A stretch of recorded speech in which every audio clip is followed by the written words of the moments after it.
오늘은 출애굽기 34장 1절부터 9절까지를 본문으로 하나님과 동행을 위한 필수 요소라는 제목으로 함께 말씀을 나눌 것입니다. 우리 출애굽기 45번째 시간입니다.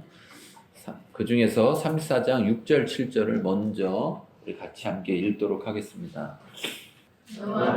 그의 앞으로 지나시며 선포하시되 여호와라 여호와라 자비롭고 은혜롭고 노하기를 더디하고 인자와 진실이 많은 하나님이라.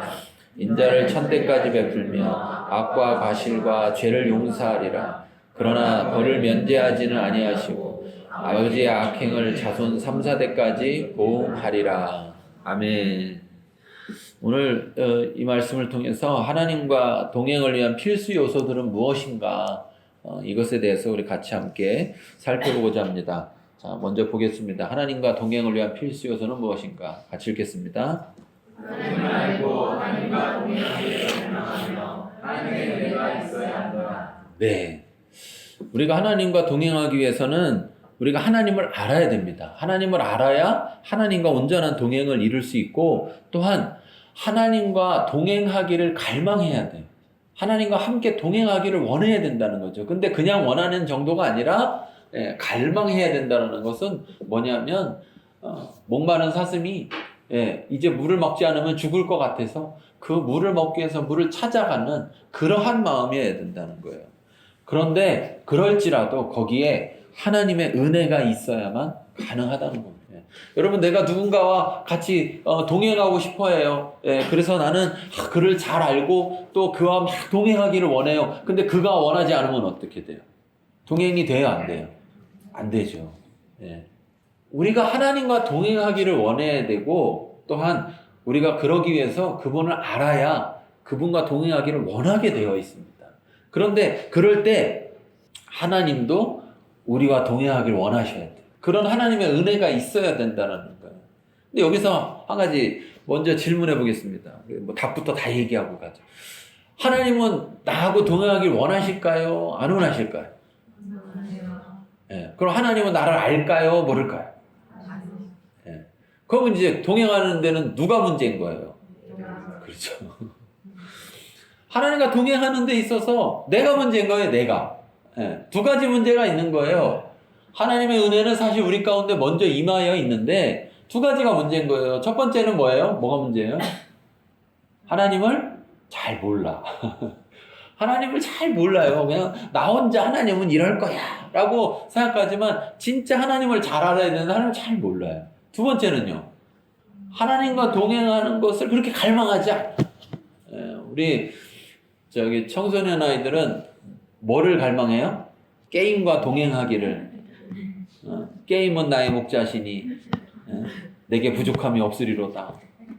365일 나는 게임과 동행하리라. 밥 먹을 때든 잠자리에 들기 전이든 나는 언제든 게임과 동행하리라.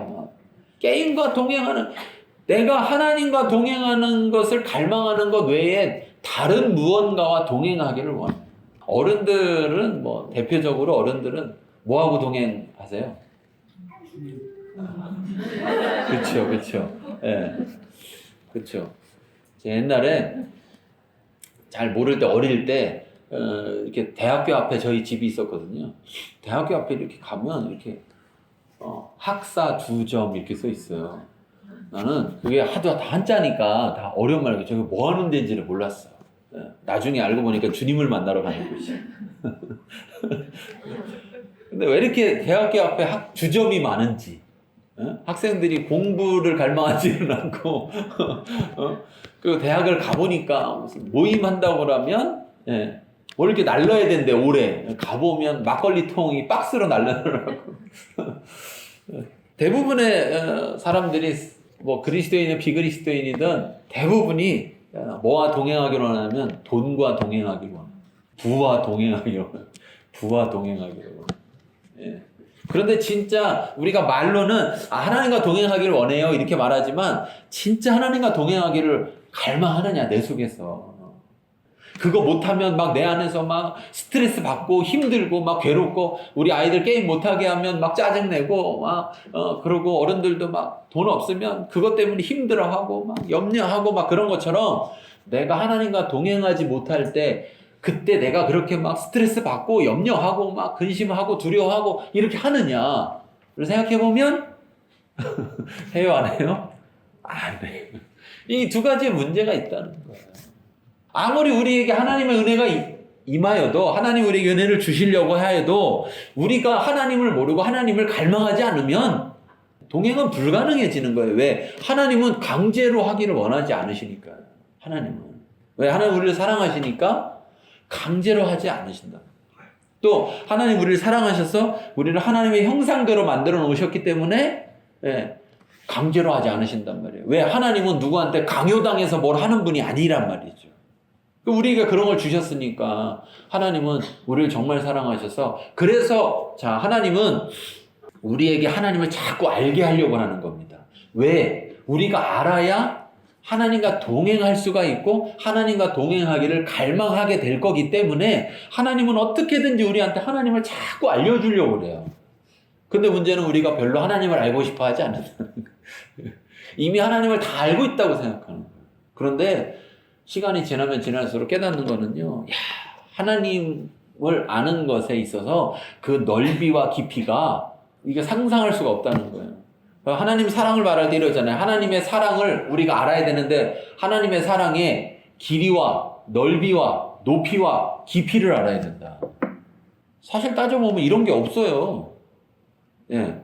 길이면 길이고, 넓이면 넓이고, 높이면 높이고, 깊이면 깊이지, 이 네 가지를 통틀어서 해야 되는 것들은 없어요. 근데 하나님의 사랑은 그냥 길이로는 표현할 수가 없다는 거예요. 넓이만 가지고 표현할 수가 없다는 거예요. 높이만 가지고도 표현할 수가 없다는 거예요. 깊이만 갖고도 표현할 수가 없다는 거예요. 그래서 그냥 이것들 모두를 통해서 그 사랑을 알아야 된다. 하나님의 사랑이 얼마나 대단한지. 우리가 성경을 통해서, 우리 말씀들을 통해서 저와 여러분이 오늘도 하나님을 알 수 있기 바랍니다. 깨닫게 해달라고. 예, 성령님 깨닫게 해주세요. 듣는 하나님 말씀을 통해서 하나님이 정말 그런 분인지를 깨닫게 해주세요. 지식으로 머리로 알아서는 소용이 없다 이거죠. 예, 그걸 실제적으로 깨닫게 해주세요. 그리고 그래서 그런 하나님하고 내가 같이 하고 싶어요, 동행하고 싶어요 하는 그런 갈망이 있게 해주시고, 그리고 하나님이 나와 함께 하시는 은혜를 베풀어 주세요. 여러분, 우리가 구해야 될 가장 큰 은혜가 뭐냐라고 하면 바로 하나님이 나와 동행하는 거예요. 하나님이 나와 동행하는 거예요. 내가 하나님과 동행한다면 다른 모든 것이 아무것도 없어도 되는 거예요. 왜? 하나님이 나의 모든 것이 되면. 그런데 하나님이 나의 모든 것이 되지 못할 때 자꾸 뭔가를 추구하고 그걸 갈망하면서 결국 하나님을 갈망하지 않게 됩니다. 자, 오늘 이스라엘 백성이 금송아지 만드는 큰 사건을 저질러서 하나님과의 계약을 깨뜨렸어요. 그래서 이 하나님과의 계약을 깨뜨렸는데, 그 깨뜨린 것을 모세는 자기의 목숨을 걸고 자기의 전부를 걸고 그것을 가로막았어요. 하나님 앞에서 가로막았어. 하나님과 이스라엘 사이에서 가로막아서, 마치 예수님이 십자가에서 하나님과 우리 사이를 가로막은 것처럼, 하나님의 심판을 막은 것처럼 그렇게 모세가 가로막으면서, 주님 용서해 주세요. 이들을 용서 못하시면 저도 하나님의 책에서 없애주세요. 그러면서 막았어요. 그랬더니 하나님이 어떻게 하셨습니까? 우리 지난 시간에 했지만 어떻게 하셨어요? 그래, 그러면 내가 가나안 땅에 가게 해줄게. 가라. 그렇게 했을 때에도 모세는 또 가로막았어요. 왜? 가나안 땅 가는 게 중요한 게 아니고 하나님과 함께 가나안 땅을 가야 된다는 거예요. 하나님이 없는 가나안 땅은 가나안 땅이 아닌 거죠. 그래서 아닙니다. 안 됩니다. 하나님이 동행하셔야 됩니다. 우리끼리만 가서 소용없습니다. 하나님이 동행하지 않으시면 우리도 안 갑니다. 그렇게 가로막아서 이야기를 해서 하나님과 동행이 얼마나 중요한지를 알고 그것을 구했단 말이에요. 자, 그랬더니 오늘 34장 1절부터 4절 보겠습니다. 하나님이 어떻게 반응하셨는가?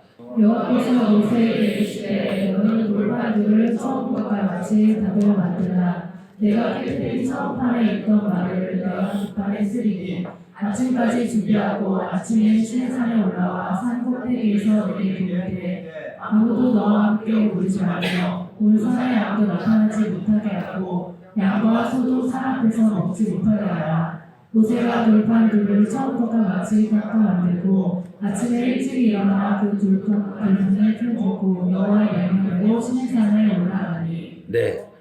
자, 우리가 지난 시간에 얘기했지만 하나님이 우리와 동행하셔야 하나님과 우리 사이의 언약이 지속되는 증거다 이런 얘기를 했어요. 그렇죠? 예. 하나님이 만약에 동행하지 않는다면 언약이 깨어진 거다라고 그랬어요. 그런데 그 언약의 증거로서 주신 게 뭐냐면 돌판이었어요. 10가지 말씀, 10계명을 적은 두 돌판. 그런데 그 돌판이 깨어졌습니다. 왜? 누구 때문에 깨어졌습니까? 범죄한 이스라엘 때문에. 금송아지, 우상을 만든 이스라엘 때문에 깨어졌어요. 예. 그런데 모세가 성격이 더러워서 그걸 못 참고 집어던져갖고 깨졌다. 이렇게 생각하면 안 돼요. 왜냐? 사실은 그게 누구의 마음이에요? 그걸 집어던진 마음이. 하나님의 마음이에요. 하나님의 마음. 하나님이 얼마나 그 마음에 분노하시고 또 그 마음에 상처받으셨어요. 왜? 사랑에 대해서 그들은 전혀 다른 방식으로 반응했단 말이에요. 그랬을 때 하나님이 그걸 집어던지시면서 그걸 통해서 이 모세를 통해서 언약이 깨어졌다. 너희 사이에 우리와 언약이 깨어졌다는 걸 말씀하셨어요. 그런데 모세가 끝까지 중보해서 하나님 그러시면 안 됩니다. 하나님이 원래 이들을 불러낸 이유는 여기서 멸망시키려는 게 아닙니다. 그러면서 하나님 기억하십시오. 그러면서 하나님의 언약을 다시 한번 떠올리게 했어요. 사실 그 언약이 누구에서부터 시작된 언약이냐면 아브라함으로부터 시작된 언약이란 말이에요. 그걸 다시 떠오르게 했어요. 그래서 하나님이 그래 좋아 내가 너네와 다시 언약을 맺겠다 이렇게 결정하신 겁니다. 결정하셨어요. 그 결정을 하고 나니까 이제 뭐가 필요합니까? 언약의 증거판이 필요한 거죠. 증거판.